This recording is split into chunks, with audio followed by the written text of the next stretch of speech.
الحمد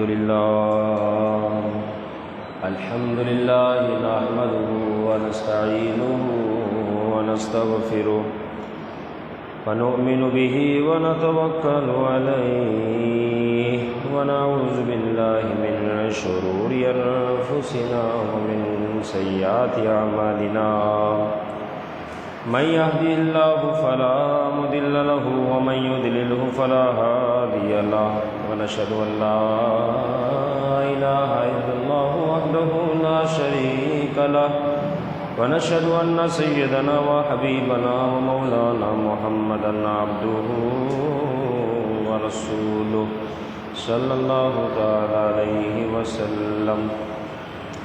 أما بعد فأعوذ بالله من الشيطان الرجيم. بسم الله الرحمن الرحيم. والفجر وليال عشر والشفع والوتر والليل إذا يسر. وقال الله عز وجل في مقام آخر: لا أقسم بهذا البلد وأنت حل بهذا البلد. صدق الله العظيم. قال النبي صلى الله تعالى عليه وسلم: والحج المبرور ليس له جزاء إلا الجنة. أو كما قال النبي صلى الله تعالى عليه وسلم. وقال النبي صلى الله تعالى عليه وسلم: إن الحج يهدم ما كان قبله. أو كما قال النبي صلى الله تعالى عليه وسلم: بلغ العلا بكماله كشف الدجى بجماله حسن جميع خصاله صلوا عليه وآله. فإن من جودك الدنيا وذرتها ومن علومك علم اللوح والقلم. فإن فضل رسول الله ليس له حد فيعرب عن ناطق بفمه. مولاي صل وسلم دائما أبدا على حبيبك خير الخلق كلهم. اللہ جل جلالہ کی حمد و ثنا سرکار فخر کائنات خاتم النبیین صلی اللہ تعالیٰ علیہ وسلم کی بارگاہ میں درود و سلام کا نذرانہ پیش کرنے کے بعد اس رب عز و جل کا فضل ہے، کرم ہے، سیدھی ہوئی توفیق سے الحمدللہ ہم یہاں حاضر ہیں۔ اللہ تعالیٰ ہم سب کی حاضری کو اپنی بارگاہ میں قبول فرمائے۔ جیسا کہ آپ جانتے ہیں یہ مقدس مہینہ ذی الحجہ اور اس مہینے کا مقدس عشرہ، پہلا عشرہ انتہائی درجے کی برکتوں، فضیلتوں، عظمتوں، رحمتوں کو لیے ہوئے ہمارے سامنے حاضر ہے۔ یقیناً وہ مقدس عشرہ ہے، اس کی شان اتنی اعلیٰ ہے کہ خود رب عز و جل نے اس کا ذکر قرآن مجید میں فرمایا ہے۔ دنیا کی نعمتیں ان کو بھی دے دی جاتی ہے جن سے رب ناراض ہے، لیکن اخروی نعمتیں فقط انہی کے لیے ہیں جن سے میرا رب راضی ہے۔ اور پھر ان لوگوں کی خوش نصیبی ہے جنہیں اللہ رب العزت نے نیکی کرنے کا موقع، وقت اور توفیق عطا فرمائی، اور شب و روز اللہ رب العزت کی رضامندی والے انہوں نے کام کیے۔ یوں دیکھا جائے تو ہر دن ہو، ہر شب یا رات یا دن کے پہر معاملات ہو، یا ہفتہ ہو یا مہینہ ہو یا سال ہو، یہ سب رب کے بنائے ہوئے ہیں۔ لیکن کچھ ان سالوں میں، ان مہینوں میں، ان ہفتوں میں، ان دنوں میں کچھ ایسی ساعتیں بھی ہیں، کچھ ایسی گھڑیاں بھی ہیں جن کو اللہ رب العزت نے بڑی فضیلتوں والی بنائی ہے، اور ان گھڑیوں میں کوئی عبادت کرتا ہے تو میرے رب کی رحمت ان پر چھما چھم برستی ہے۔ آپ علیہ الصلوۃ والسلام کا فرمان ہے: من طال عمرہ حسن عملہ، من طال عمرہ یعنی جس شخص کی عمر لمبی ہوئی، من طال عمرہ حسن عملہ، اور اس کا عمل اچھا ہوا، بہتر ہوا، عبادتوں والا ہوا، رب کی رضا والا ہوا، فرمایا سب سے بہترین شخص ہوا ہے کہ اللہ نے اسے لمبی عمر بھی عطا فرمائی، اس نے اس عمر کی قدر کو جانتے ہوئے اللہ رب العزت کی عبادت میں وقت گزارا۔ من طال عمرہ، فرمایا سب سے بہتر شخص ہو جس کو اللہ لمبی عمر عطا فرمائے۔ پھر وہ کیا کرے؟ حسن عملہ، وہ بہترین اعمال کرے، اچھے کام کرے، تو فرمایا اس کے لیے کامیابی ہے۔ فرمایا بدترین شخص کون ہے؟ من طال عمرہ، جسے اللہ لمبی عمر دے۔ پھر کیا کرے وہ؟ وساء عملہ، اور اس بڑی عمر میں وہ خوب برائیاں کرے۔ فرمایا بدترین شخص وہ ہے۔ اچھا شخص ہو جس کو اچھی عمر ملی، عبادتیں کی، برا شخص ہو جس کو لمبی عمر ملی لیکن اس نے برائی والے کام کیے، فرمایا بدترین شخص ہے۔ تو ان ایام کا آنا، ان شب و روز کا آنا، مقدس گھڑیوں کا آنا در حقیقت رب عز و جل کی طرف سے عبادت کرنے والوں کے لیے انعام ہے۔ ذو الحجہ کا مہینہ چونکہ یہ حرمت والا دوسرا مہینہ ہے، اور جیسے کہ آج اس کی 2 تاریخ ہے، اس اعتبار سے اگر دیکھا جائے کہ یہ ذو الحجہ، یہ مہینے کا نام ہی کچھ بتا رہا ہے کہ یہ مہینہ کیسا ہے۔ ذو الحجہ، حج والا مہینہ، اس کی شان کتنی اعلیٰ ہے کہ مہینہ ہی پورا نام اس مہینے کا حج والا ہو گیا، کہ یہ مہینہ کوئی عام نہیں بلکہ حج والا مہینہ ہے۔ میرا رب قرآن مجید میں ارشاد فرماتا ہے والفجر، فجر کی قسم، ولیال عشر، اور 10 راتوں کی قسم۔ سیدنا عبداللہ بن عباس رضی اللہ تعالیٰ عنہ نے فرمایا ہے 10 راتیں کون سی ہیں جس کی میرا رب قسم ارشاد فرما رہا ہے؟ فرمایا اس سے مراد ذو الحجہ کے ابتدائی 10 دن ہے، جو کہ ابھی جاری و ساری ہے۔ رب عز و جل قسم ارشاد فرما رہا ہے، تو اس بات سے بخوبی جانا جا سکتا ہے کہ اس عشرے کی کتنی فضیلت ہے کہ رب ہو کے اس عشرے کی قسم ارشاد فرما رہا ہے۔ آگے فرمایا واللیل اذا یسر والشفع والوتر واللیل اذا یسر، اور جفت اور طاق کی قسم۔ طاق سے مراد مفسر کرام نے لکھا کہ اس سے مراد 9 ذی الحجہ کا دن ہے، یوم عرفہ، اور جفت سے مراد 10 ذی الحجہ کا دن ہے جس دن قربانی ہوتی ہے۔ تو رب عز و جل نے ان ایام کی قسم ارشاد فرمائی ہے اس کی شان کو اجاگر کرنے کے لیے، اس کی فضیلت کو بیان فرمانے کے لیے۔ آگے فرمایا واللیل اذا یسر، اور رات کی قسم جب وہ چل جائے، وہ چل پڑے، یعنی اس سے مراد مزدلفہ کی رات ہے کہ جب حجاج کرام فجر کے وقت بالخصوص جو ہے وہاں مزدلفہ کے میدان میں ٹھہرے ہوئے ہوتے ہیں۔ تو میں ان کی ایک ایک کی بات کی رب عز و جل نے قسم ارشاد فرمائی تاکہ اس عشرے کی حرمت، بالخصوص اس عشرے کے جو معاملات ہیں وہ بالآسانی سے جو ہے لوگوں کے سمجھ میں آ جائے۔ حدیث مبارکہ میں تو یہاں تک آیا جن دنوں میں عبادت کی جاتی ہے ان میں کوئی دن ذو الحجہ کے پہلے دن سے زیادہ افضل نہیں، یعنی جن ایام میں عبادت کی جاتی ہے۔ فرمایا ما من ایام، کوئی دن ایسا نہیں، العمل الصالح، جس میں نیک اعمال کیے جاتے ہو، فیہا احب الی اللہ، ان میں سب سے زیادہ محبوب اللہ کے نزدیک، من ہذہ الایام العشر، فرمایا ذو الحجہ کا پہلا عشرہ ہے کہ اس ایام، ان کے ایام، اس پہلے عشرے کے شب و روز اللہ رب العزت کی عبادت جو کی جاتی ہے میرے رب کو سب سے زیادہ محبوب لگتی ہے۔ اس پہلے عشرے کی عبادت، اس میں تسبیح بھی ہو، اس میں تحلیل بھی ہو، اس میں تحمید بھی ہو، رب عز و جل کا ذکر خیر ہو۔ فرمایا یہ عشرہ ہے ہی اسی کے لیے، خوب کثرت سے عبادت کی جائے۔ آپ دیکھتے ہیں حجاج کرام وہاں جا کے کتنی عبادت میں مشغول ہو جاتے ہیں، تو یہی تو مقدس عشرہ ہے۔ فرمایا جس شخص نے اس عشرے میں ایک دن روزہ رکھا، اللہ رب العزت سے 1 سال کے روزوں کو برابر ثواب عطا فرمائے گا۔ اور جس شخص نے ایک رات قیام کیا، نفل کی نیت کی، کچھ دیر کھڑا ہو گیا، عبادت کرتا رہا، تلاوت کرتا رہا، اللہ رب العزت سے شب قدر کے قیام کے برابر ثواب عطا فرمائے گا۔ یہ اس عشرے کی خاصیت ہے۔ فرمایا افضل ایام الدنیا ایام العشر، محبوب علیہ الصلوۃ والسلام یہاں تک فرمایا دنیا کے دنوں میں افضل ترین عشرہ، افضل ترین عشرہ ذوالحجہ ہے، یعنی ذوالحجہ کا پہلا عشرہ، کیونکہ اس عشرے کے اندر 9 ذوالحجہ کا مقدس دن ہے کہ وہ مقدس دن جو یوم عرفہ کا دن ہے، جو تمام دنوں کا سردار ہے، فرمایا یہ دن موجود ہے۔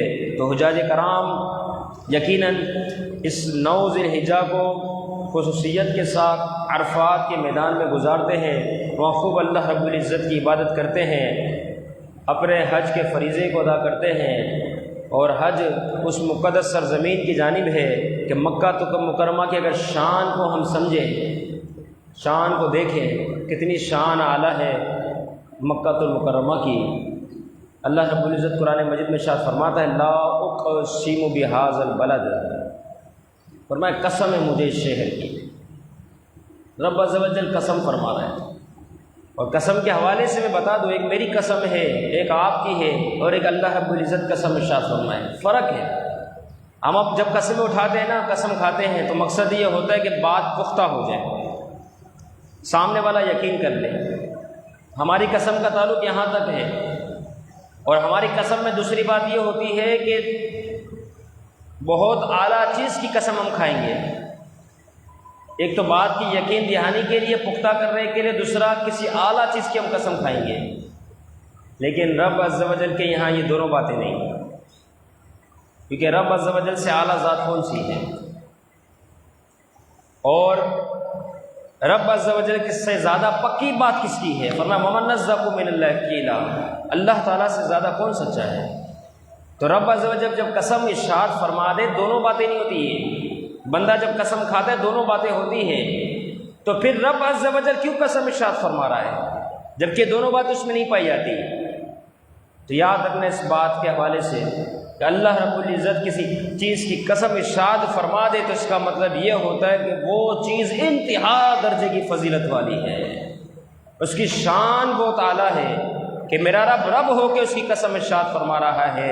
تو فرمایا لا اقسم بہذا البلد، مجھے اس شہر مکہ کی قسم ہے، اللہ رب العزت قسم اٹھا رہا ہے۔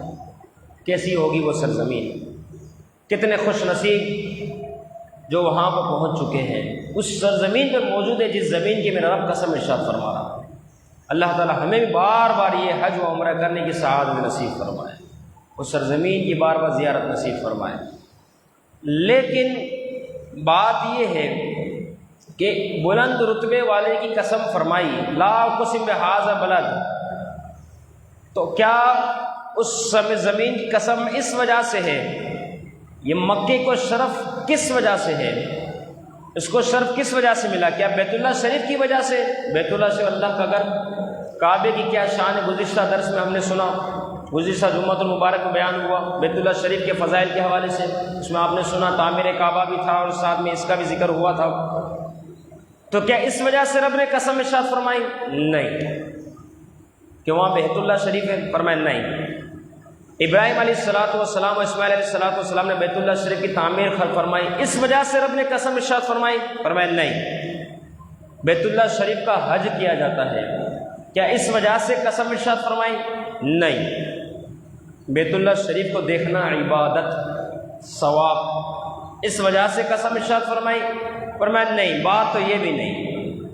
لا اقسم بہذا البلد، فرمایا مجھے شہر مکہ کی قسم، کیوں قسم ارشاد فرمائی؟ سمجھنے والی بات یہ ہے، فرمایا کیا دن رات اللہ رب العزت کی رحمتوں کا نزول ہوتا ہے، برکتوں کا نزول ہوتا ہے، اس وجہ سے قسم ارشاد فرمائی؟ فرمایا نہیں۔ ان الصفا والمروہ من شعائر اللہ، صفا و مروہ اللہ کی نشانیاں ہیں جو دونوں وہاں پر موجود ہیں بیت اللہ شریف کے بالکل سامنے مکے کی سرزمین پر۔ فرمایا اس لیے قسم ارشاد فرمائے؟ فرمایا نہیں۔ یہ سب چیزیں شان والی ہے، اللہ نے اسے اپنی نشانی فرمایا ہے، فرمایا اس وجہ سے؟ فرمایا نہیں۔ مینا کی وادی، کتنی شاندار وادی ہے، اللہ تعالیٰ ان جیتی جاتی آنکھوں سے میں دیکھنا نصیب فرمائے، اس وجہ سے قسم ارشاد فرمائی؟ فرمایا نہیں۔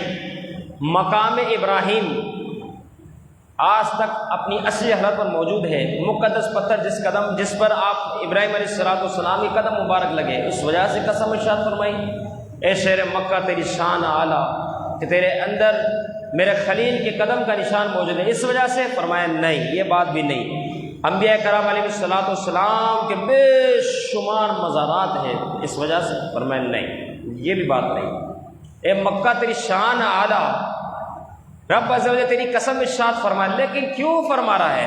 فرمایا زمزم کا کنواں وہاں پر موجود ہے، کیا اس وجہ سے قسم ارشاد فرمائے؟ فرمایا نہیں، پھر کیا وجہ ہے قسم فرمانے کی؟ آئے قرآن مجید سے ہم پوچھتے ہیں، اے قرآن تو ہی بتا دے کہ رب عز و جل مکہ المکرمہ کی قسم ارشاد فرما رہا ہے۔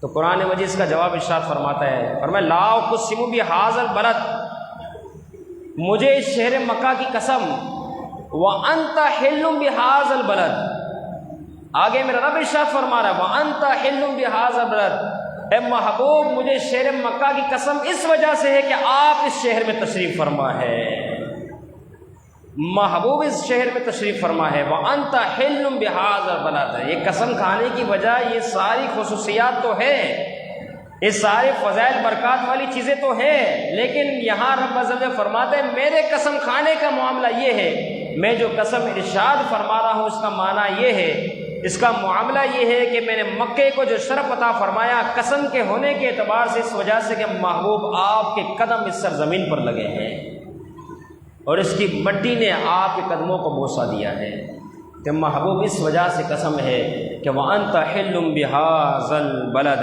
تو یہ مکے کی شان ہے جسے محبوب علیہ الصلوٰۃ والسلام نے فضیلت عطا فرمائی ہے۔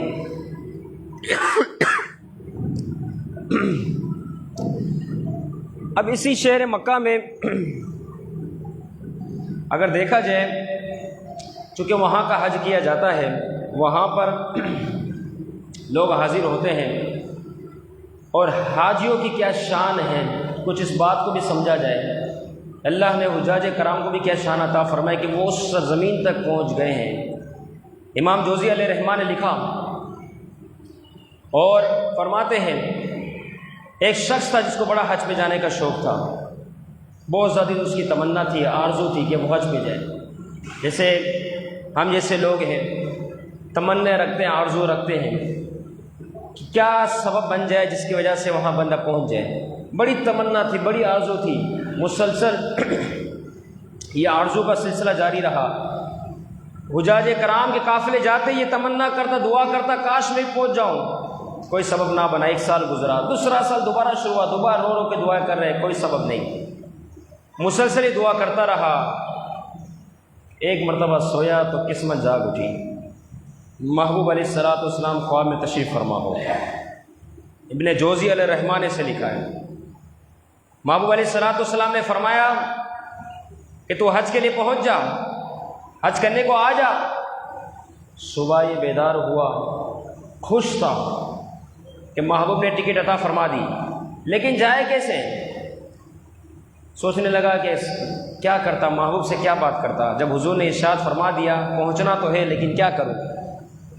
دوبارہ یہ خواب آیا کہ حج کے لیے آ جا، تم حج کرنے چلے جاؤ۔ دوبارہ صبح ہوئی، سوچنے لگا کہ کاش رات کو رسول اللہ کی بارگاہ میں بات عرض کر دیتے، یا رسول اللہ وسائل نہیں، کیسے پہنچوں۔ تیسری رات دوبارہ حضور تشریف فرما ہوئے اور میں حج کے لیے آ جا، پہنچ حج کرنے کو۔ اب بھی اس کی ہمت نہ ہوئی کہ محبوب سے بات کرے۔ اب دیکھو شوق تو تھا نا، وسائل کیسے بنے، سبب کیسا ہوا۔ چوتھی رات جب محبوب تشریف فرما ہوئے، اس نے سوال کر ہی دیا، اے اللہ کے محبوب آپ ہی فرمائے کیسے پہنچوں، کوئی سبب نہیں، کوئی وسائل نہیں۔ حضور علیہ الصلوٰۃ والسلام نے فرمایا کیوں گھبراتا ہے، تیرے گھر کے فلاں جگہ گڑھا کھود، وہاں پہ قیمتی زرہ ہوتی قیمتی جنگی سامان، وہ وہاں موجود ہے، اس کو نکال بیچ اور حج کرنے کو آ جا۔ صبح بیدار ہوا، بہت خوش، نماز فجر پڑھی، فوراً اس جگہ پر گیا جب محبوب نے نشاندہی فرمائی تھی، اس جگہ کو کھودا، وہاں سے قیمتی زرہ برآمد ہو گئی، وہاں سے قیمتی زرہ نکلی، جنگی سامان جو قیمتی تھا وہ نکلا، اس نے بیچا اور مکہ المکرمہ کے سفر کو نکل پڑا، اور آخرکار حج کرنے کی اس کو سعادت نصیب ہو گئی۔ تو نیت جب صاف ہو تو بندہ جو ہے پہنچ جاتا ہے، لیکن نیت میں جب کھوٹ ہو تو یقیناً اس کے لیے پھر بہت سارے وسائل، مال و دولت ہوتے ہوئے بندہ وہاں پر نہیں پہنچ سکتا۔ داؤد علیہ الصلوٰۃ والسلام نے رب کی بارگاہ میں عرض کی، اے اللہ جو تیرے در پر آئے، بیت اللہ کو دیکھے، حج ادا کرے، اس کے لیے کیا اجر ہے؟ میرا رب کیا ارشاد فرماتا ہے، فرمایا اجر، فرمایا اس کے لیے دنیا میں معافی ہے، اس کو ہم نے معاف کر دیا، اور آخرت میں ایسے شخص کے لیے بخشش و مغفرت ہے، کیونکہ وہ میرا در دیکھنے آیا، حج ادا کرنے آیا۔ اور حضور علیہ السلام نے ایک موقع پر تو یہاں تک ارشاد فرمایا کہ جب عرفہ کا دن ہوتا ہے 9 ذی الحجہ، تو میرا رب فرشتوں کے سامنے اپنے بندوں پر فخر فرما رہا ہوتا ہے، فرشتوں کے سامنے، یہ ہے میرے بندے کس طرح عبادت میں مشغول ہے، ان کے حال دیکھو، ان کے بال بکھرے ہوئے، مٹی گرد و غبار آلودہ ہے، پورا جسم ان کا ایسا ہے، لیکن اللہ اللہ کر رہے ہیں، یہ مجھے پکار رہے ہیں، فرشتوں گواہ ہو جاؤ میں نے ان تمام کی بخشش و مغفرت کر دی۔ اور یہی نہیں، جب فرشتے یہ بات سنتے ہیں عرض کرتے ہیں اللہ اس میں تو گناہ گار بھی ہے، ٹھیک ہے حج کرنے آ گئے، 9 ذی الحجہ عرفات کے میدان میں جمع ہو گئے، عرفہ کا دن ہے، حاضر ہے، لیکن بہت بڑے بڑے گناہ گار ہیں۔ میرا رب فرماتا ہے یہاں اس سرزمین پر آ گئے، نیکوکار کے ساتھ یہ بھی شامل ہے، ان کے جیسا حلیہ بنا لیا ہے، لہٰذا ہم نے نیکوکاروں کے ساتھ کے گناہ گاروں کی بخشش و مغفرت کر دی ہے۔ تو اس طریقے سے 9 ذی الحجہ کو اللہ رب العزت کی رحمت چھما چھم برس رہی ہوتی ہے۔ قاضی ایاز رحمہ اللہ مالکی ہیں، وہ شفا شریف میں لکھتے ہیں، سعد الخولانی رحمہ اللہ کے حوالے سے فرماتے ہیں کہ ایک شخص تھا جس کو قبیلے والوں نے پکڑا، قتل کیا، اس کے بعد اس کی لاش کو آگ میں ڈال دیا، آگ میں ڈالا لیکن آگ نہیں جلا رہی، بہت کوشش کی نہیں جل رہی، پوری رات گزر گئی، اس کا چہرہ جس طریقے سے سفید تھا، جس طرح جسم اس کا منور تھا، پوری رات آگ میں جلتا رہا، جب آگ سے نکالا ویسا ہی منور ہے، چہرہ تک کالا نہ ہوا، ایک بال تک نہ جلا۔ سعدون خولانی رحمہ اللہ کی بارگاہ میں لوگ حاضر ہوتے ہیں کہ ہم نے کل ایسا معاملہ دیکھا، قبیلے نے ایک شخص کو پکڑا، قتل کر دیا، پوری رات آگ میں رکھا، صبح ہوئی تو ہم دیکھتے حیران رہ گئے اس کا بال بھی نہ جلا۔ سعدون خولانی رحمہ اللہ فرماتے اچھا یہ بتاؤ اس شخص نے کیا 3 حج کیے تھے؟ 3۔ لوگ کہنے لگا ہاں یہ تو مشہور ہے کہ اس نے 3 حج کیے تھے۔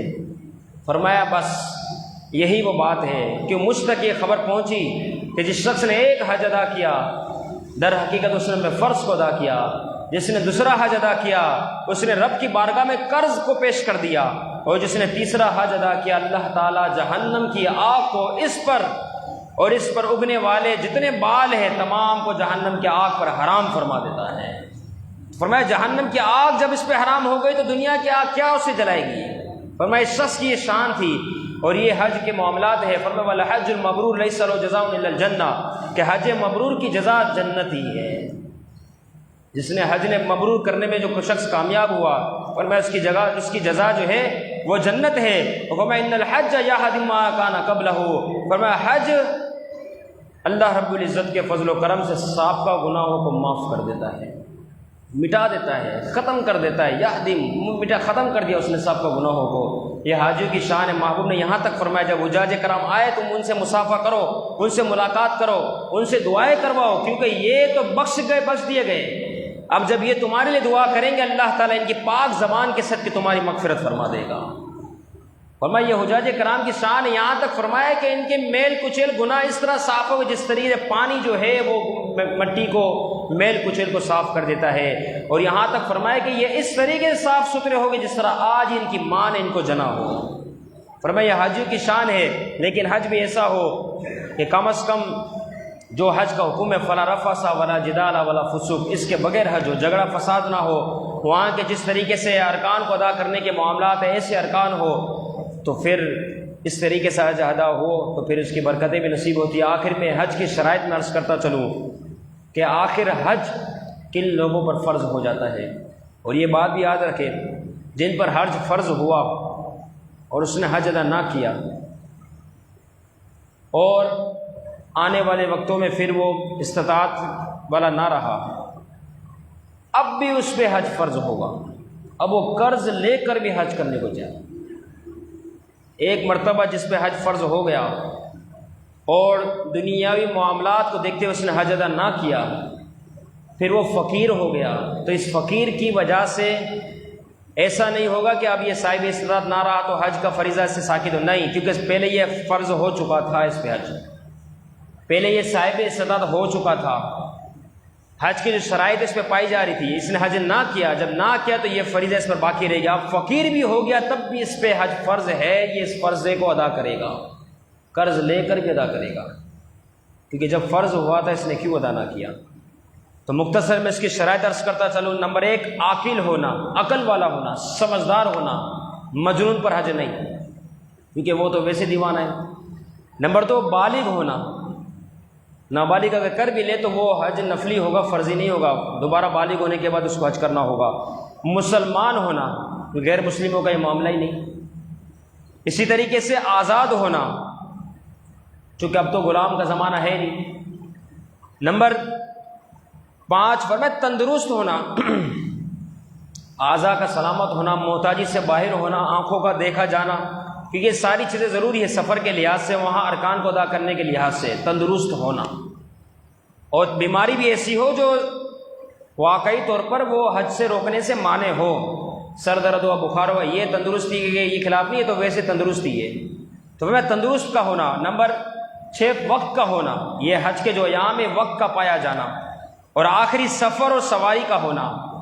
یہ کیا شے ہے؟ سواری کے معاملات و سفر کے ہو، زیادہ راہ ہو، وہاں آنا جانا، وہاں رہنا، کھانا پینا، اچھا اس کے علاوہ جس کے کفالت اس کے اوپر لازم ہے اس کا خرچہ، اتنی اگر اس کے اوپر رقم ہے کہ سفر کا آنا جانا والا معاملہ ہو سکتا ہے، وہاں کھانا پینے کے کوئی تنگی نہیں ہوگی، یہاں جس کو جو اس کی کفالت میں ہے اس کے لیے وہ رقم دے سکتا ہے، اس کو اس کی غیر موجودگی میں وہ اتنی رقم سے وہ گزار لیں گے، تو یہ تمام باتیں اگر کسی کے اندر پائی جائے اس پر حج فرض ہے، اب وہ حج ادا کرے گا۔ پھر یہ نہیں دیکھا جائے گا جہیز کے لیے رکا ہوا ہے، بیٹی کی شادی کے لیے رکا ہوا نہیں، شریعت نے جس چیز کو آپ پر لازم کر دیا اب آپ کو اس کو ادا کرنا ہے۔ اللہ تعالیٰ ان تمام باتوں کو یاد رکھنے کی توفیق عطا فرمائے، حج مبرور کی زندگی میں ہمیں بار بار سعادت نصیب فرمائے۔ وما علینا الا البلاغ۔